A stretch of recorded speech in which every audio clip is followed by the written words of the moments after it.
flaky pastry. Yes. Let's have look at the colour of the tomato. Okay, we are live. So today we're making something that got us really, really excited. Oh yeah. Yeah, our Pizzette Sarde. A nice puff pastry pizzetta with some tomato sauce inside.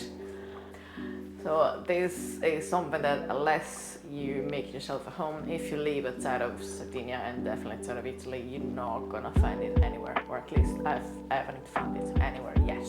For us, we normally to have it maybe for breakfast. I wouldn't say like dip it in your cappuccino, but yeah, definitely have it for breakfast or like a party food buffet. And so it's only once you travel a little bit further afield and you go and look for your breakfast special and it's not there, that you can, I need to make it myself now, and that's what we're gonna do today.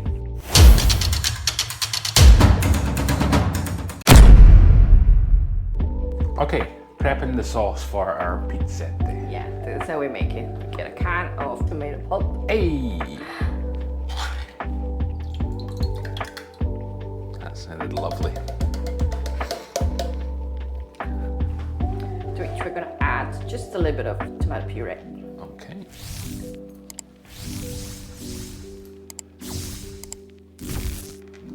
Just a little squirt. Oh. Now we season it. Extra virgin olive oil.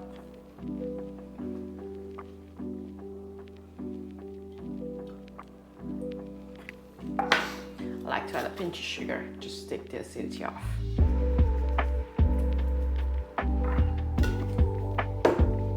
And of course, some salt. And some oregano, because after all, we're making pizza.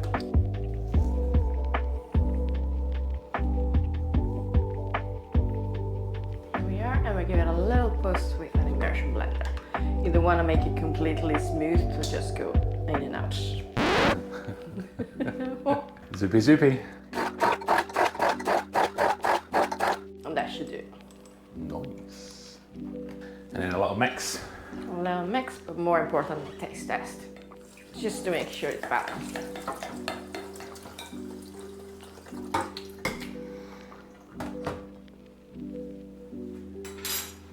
See if I need more salt. QB.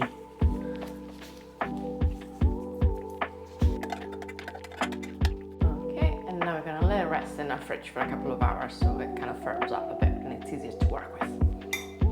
Sweet. Tell us, what are we doing? So we have our roll of puff pastry here. It's been left outside of the fridge for half an hour to come to room temperature. And then we have some plain flour for sprinkling, beaten egg for the sealing of the pastries, and our tomato sauce that we prepared in season earlier. And that will be the version that you will more commonly find now there, just with the tomato sauce. But I do remember when I was younger that you could also find the ones with little capers inside, or if you're really lucky, capers and the anchovy. And we're gonna make a couple of those too as well today. Let's get going. So, puff pastry first, obviously. La. We roll it open. I'm working with a rectangular one here, but if you have only the round one, just work with whatever you have. Now, I've noticed when you do this, even though it's obviously pre-rolled, you like to kind of roll it a little bit thinner and stretch it. Yes, and it's not just to have a little bit more of it, because I think it cooks a bit better, and the ratio pastry with filling works out better. So this may get sticky very easily, so we're going to put a tiny bit of flour underneath and on the top to help us roll it.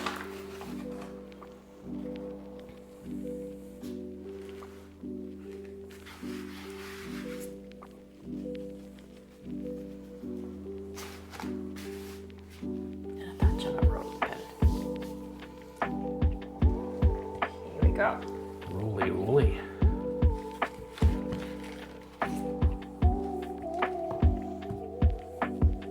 Not a massive amount of pressure, but just enough to stretch it a tiny bit more.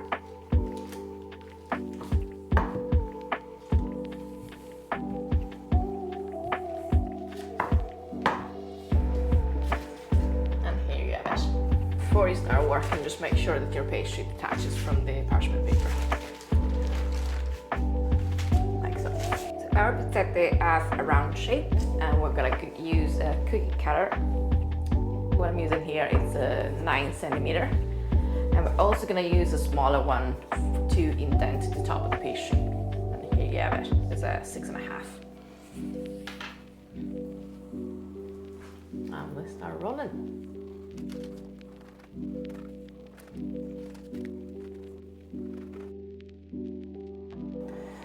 Gonna get 12.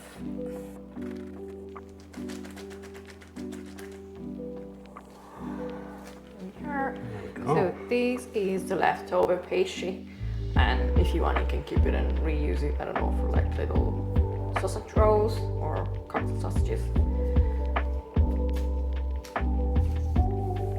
And that's what we're gonna do with ours because kids love it. So we've got 12 discs, so 6 pizzette. 6 pizzette. Now we're gonna do the denting on the top 6. Now, talk to us a little bit about that. What's the purpose of the indentation? The purpose of the indentation is so that the top doesn't just grow and puff up on the one shape, because otherwise you're gonna get something as thick as this one, and you don't want that. Okay. You want the top to still be kind of thin, or not too thick. Yeah. I guess you want ideally both sides of the pastry still in contact with the sauce. Exactly, so the inside of the pastry is gonna stay moist. So we put our cookie cutter in the center and we press it down. What you want to do is to leave a mark, but not cut all the way through.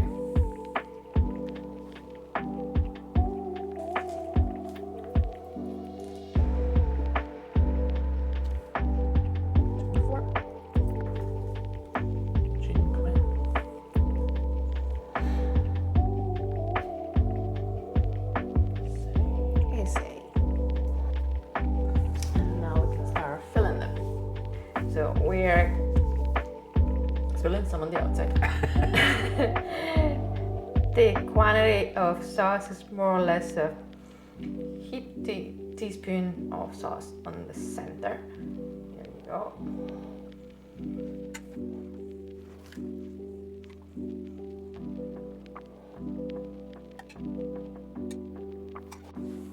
So as you can see, the water is already coming out here, so we need to move on quickly. So we have 6 in total. We're gonna go 4 plains, 1 with capers, and 1 caper and anchovies. Oh yeah. A little bit of glue in the form of a beaten egg. We're gonna go all around the edges of the bottom of our pastries.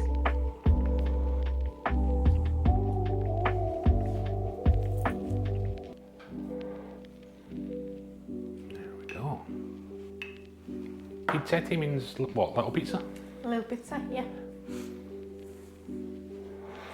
But it's very different because if you say pizzette, I'm never gonna imagine like a 7-inch pizza. No.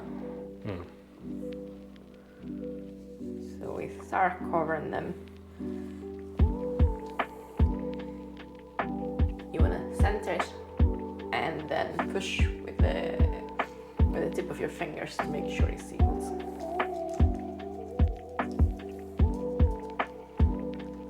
Don't worry if you leave the imprints, because none of this is going to be seen once the product is finished and cooked.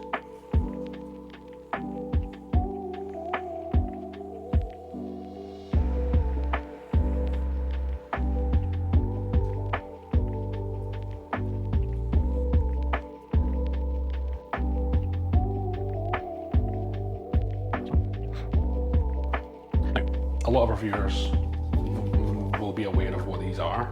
A lot of people might not have been. When you hear pizzette, you think pizza, you think cheese. The traditional Pizzette Sarde does not have cheese. Never ever. Well, I've seen nowadays some versions with a little bit of cheese inside, but that wouldn't be the norm. So once you seal them, you transfer them to your oven tray, which you've covered with parchment paper. Again, when you do that, make sure that the edges are sealed. You don't want to explode it in the oven. And getting all the goodness getting out of here. And then once they're on the tray, they are going to go back into the fridge, am I right? Yes, you could either cook them straight away, or if you want, you can leave them in the fridge to firm up a little bit longer. Like if you really wanted to, you could prepare them the night before, leave them in the fridge overnight, and when you wake up, you just pop them in the oven to cook, and you have your perfect breakfast. So these are going to go in the fridge first, as we said. Would you apply the egg wash to the top now, or wait until they're about to go in? I would do it when they're just about to go in. And to be honest with you, it's more from a practical point of view, because I wouldn't stick them in the fridge like this. I would cover them in cling film, and if you egg wash the top, the egg wash is just going to go to cling film. Okay, so we're going to put these in the fridge, and we will be back. I'll see you in a few hours.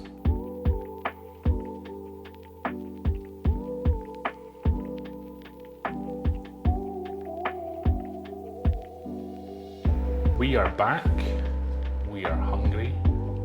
Mikey heard there was some pizzette on the go, and he's patiently sitting behind us. So the pizzette have been in the fridge for a few hours. We're gonna glaze them with the beaten egg and then put them in the oven at 190 for 15 to 20 minutes until they're golden.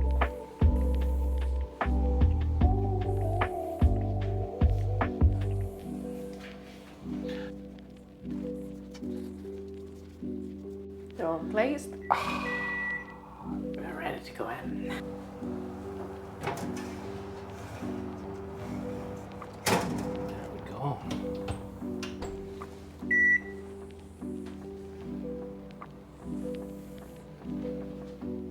See you soon.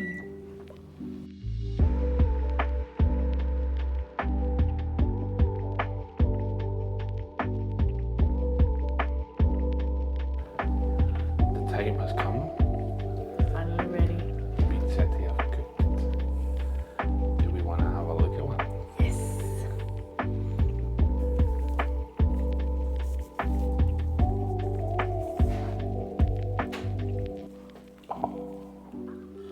Flaky pastry. Yes. Let's have a look at the colour of the tomato.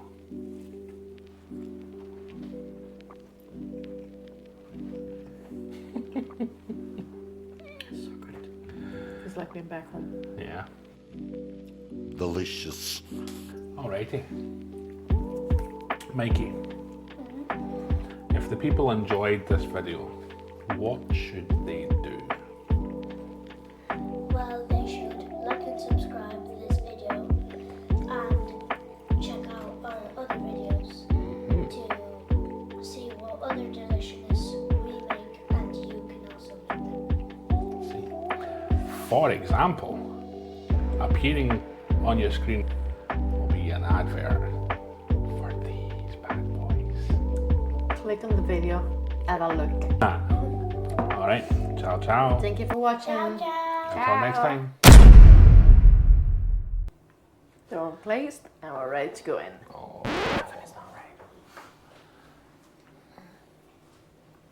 the oven's not ready. No, it's not ready. Ah, we were too quick. Too quick. Only a few minutes. You know. I can see.